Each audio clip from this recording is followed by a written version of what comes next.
This video app review is brought to you by the iPhone What's up, everybody? This is Luke Patrick with the iPhoneAppReview.com. Today we're sending out yet another video review, this time taking a look at an application called Stormfall, Rise of Balur, that I have loaded up right here. Balur, something like that is how I would probably pronounce it. But anyway, this is the application. This is what it looks like. We're going to go ahead and kind of show you around, show you how this thing works. So, this is an MMO. It's an RPG of sorts, though it also shares a lot with something like an RTS or something like in the traditional Civ kind of realm.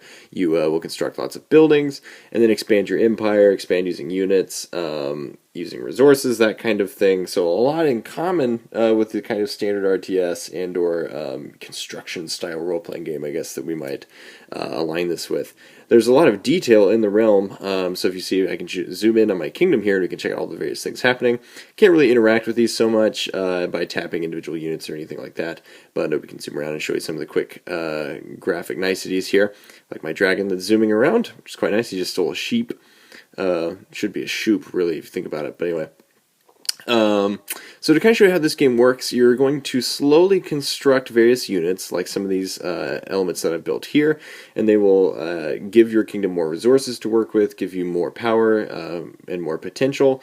You can also construct individual units themselves, which you will then use to attack neighboring places or possibly neighboring kingdoms. This is an MMO, of course, so you're going to be battling actual real opponents as well. So I've got this here. Currently, I can only produce pikemen and archers, but there are also other elements that you can produce here. Under bestiary units, you can do that. This is my queue, so very similar to something like Warcraft. You have a queue, so for instance, let me go ahead and build a unit. I actually do want another archer, so let me go ahead and train this. And then here it is, my queue. In standard kind of freemium model, you can boost this. You gain boosts as rewards for various missions, so if I want to boost this ahead, I can. I'm going to boost it by 3 minutes, and then it will be done. I don't get too many of those boosts, so I'm going to not probably do that again. But now it's in my queue, and it's sitting there training. Let's say I want to train another couple pikemen. I can do that. There we go. So that's how that works. Let's go ahead and kind of show you. This game does come with a lengthy tutorial that will walk you through doing basically everything. And when I say lengthy, it really is lengthy. It goes on forever, which is not a bad thing, actually. In a lot of ways, this is good because it completely gets you up on how to play the game. You go through levels pretty quickly. It will guide you all the way through the first couple of levels, and then once you've reached a certain point, you do lose your novice shield. Let me show you what this looks like. So this is the actual world. There's my castle with my made-up name, Lord Channing, which is my middle name, Channing. And then castles near me, these are other players. So obviously there's a guy over here who's up to 12, and then I am here with level 7, etc., etc. But that's how this works. So to actually continue to play the game, you can go back to your castle itself. The lovely lady here will guide you through the various things that you need to do. So I can claim rewards for all these completed quests, and then she will continue to guide me through them. This is the basic concept, and it works pretty well. So we're going to go ahead and do a raid. This is what combat looks like. You select a place to attack, and then you hit raid, and then you will pull up these, which is your available units. I have a couple of different available units. If I want to send them, I can. I can also send defensive units, though I don't think I want to do this because defensive units don't tend to work very well in attack formations, that kind of thing. So let me go ahead and send these into combat. You have a couple different options down here. You can quickly select or deselect any of your units. I don't want to have defense, and then etc. But I'll go ahead and send, and then they will physically walk across the map to the catacombs, which comes into play later. But there we go, and then as soon as they've hit their location, I will actually get a report. The units have reached their destination. I'll get a report of how things went. So it looks like I've got a victory because it tells me victory, which is good, and then it gives me spoils. So I can see that I've got 100 gold, 100 iron ore, etc. All this very nice, very handy.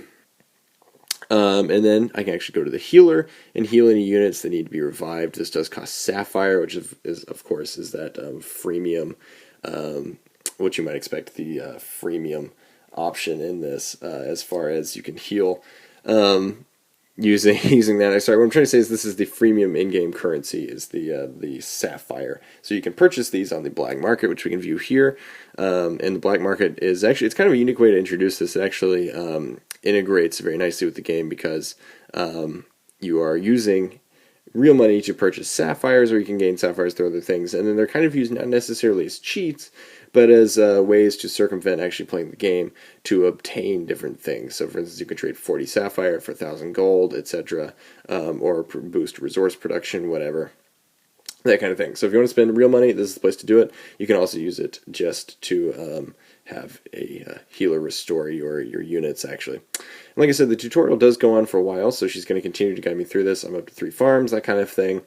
And I've just gained another level, so you can continue to do this for basically ever. One of the other things about this game is that it does give you... Let me complete this quest really quick. By clicking and hitting build, and then free. There we go. I'll do that in a second. But one of the things that it does offer is the potential to gain lost arts. This is kind of like a skill tree, so you can go through here and then upgrade your various skills using the power and resources that you've gained. We like that a lot. It's a nice touch. And it does introduce kind of that MMO quality to this. Like another MMO, it also has leagues where you can join a league, or you can request to join a league, and then this gives you additional support, people to talk to, that kind of thing. So very much like any other MMO in that sense. And yeah, good options there.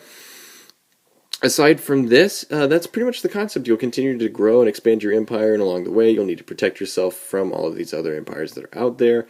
You have a novice shield, which protects you, but only protects you for so long. But if we slide around here, we can see there are lots of kingdoms all over the joint. So anytime you want to join the real world, you can just play through and hit the level that you need, and then the timer runs out, and then you're good. And then you are in the marketplace out there in the Bravery world. That's kind of how it works. There are also PvP quests and various other things that you can go on. So it does try to integrate the community and the world itself, which is nice. There are, those unique quests there, just adding to the wealth of combat and action that's included here. And of course, these graphics are phenomenal. You can zoom in and look at your town at any point in time and see all of these things going on, which is just great. Down to the barracks and the various farms and things that you've built. It's really nice. Or this troll guy over here. All in all, it's a beautiful game. It's very easy to play, though it is extremely rich. There's a lot going on, so it's going to take you a while to figure things out. So really try to pay attention to what's happening in these tutorial modes. You really do want to pay attention. Otherwise, you'll kind of get lost because there's a lot happening. Aside from that, we don't have too much else to add other than it's a great game. It does use that freemium model, so if you don't want to spend any money in-game, you don't have to. So far, we haven't had to, but it is there if you want to. With leagues and a bunch of the quests, honestly, it's a great setup. There's a lot to enjoy.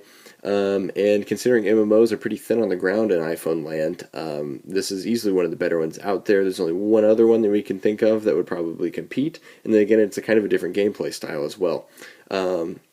Talking about, of course, Rings of Chaos there, but honestly, this game doesn't really compete in the sense that it's a totally different animal. If you prefer this kind of game style, then, this is obviously the better choice, especially with the graphics and the free price tag. So, all in all, we are going to give Shadowfall, which I have right here, it's what the icon looks like, we are going to give Shadowfall a solid 4.5 out of 5 star rating from us here at the iPhone App Review. And that's all I have to say about it. So I'm going to go ahead and sign out, but we will